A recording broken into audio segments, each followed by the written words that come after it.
le donne che si mettono a difendere la loro casa, il loro territorio, i propri figli naturalmente, e vanno a fare la spesa tutti i giorni, si incavolano tutti i giorni per quello che vedono, si sentono defraudate perché abbiamo capito che nei cavalieri scarsera, questo è il discorso che ne ha fatto tanti.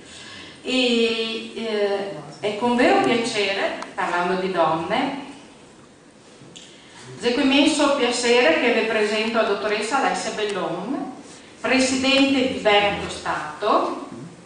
La abita a Treviso, ma è di origine padovana, mi sono padovana, sì che tengo a sottolinearlo. È amministratore delegato di una grossa azienda, una donna impegnata, è una manager, una donna del po'. Quello che mi ha sempre colpito di Alessia è l'amore che dimostra per la nostra terra, il Veneto. Mi piace il suo amore per la libertà e penso ai fiori, alle famiglie, ai vecchi, a chi che ha fatto tanto per questa terra, perché come vi ho detto prima siamo tanto riconoscenti ai nostri vecchi.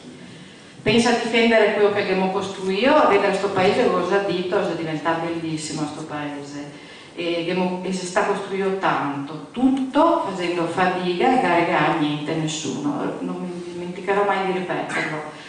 Noi altri siamo veneti, frutto della storia che si è appena spiegata anche l'Anna, della storia importante, della storia millenaria di grandezza che abbiamo 1100 e rotti anni di Repubblica Veneta, Germo e non l'America del mondo, di più. E questi 1100 anni di Serenissima, per carità, non fosse perfetti, ma che c'era tante robe belle e buone. Siamo stati i primi che abolì, per esempio, il lavoro minorile e c'era la galera per chi faceva lavorare i bambini.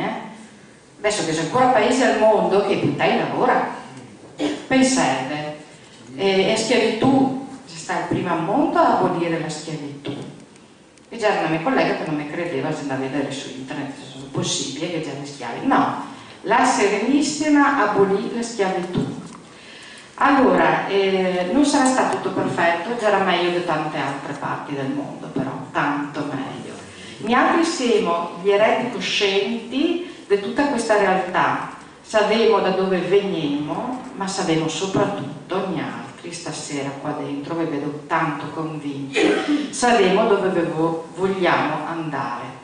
Le donne si stanno impegnando tantissimo in questo senso, di che faccio banchetti, sapete che siamo a raccogliere le firme, poi ci verrà anche spiegato meglio, per proporre il referendum per l'indipendenza. Vedo le donne che viene firmare, non hai paura di niente.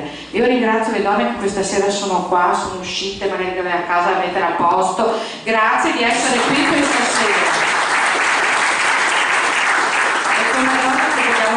Con Alessia, è una donna che ha deciso di non piangersi addosso, gli altri non vogliamo piangersi addosso, ma come una vera donna veneta si è tirato su le maniche e si è messo a pensare, perché prima si pensa cosa che vogliamo fare, si cerca una soluzione e con il cuore e con il cervello trova la soluzione. Signore e signori, è Alessia Bellon.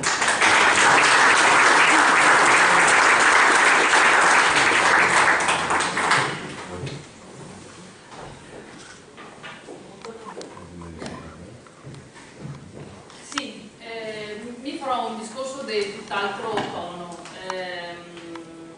perché secondo me come che Gai evidenziare sul dato telefonico che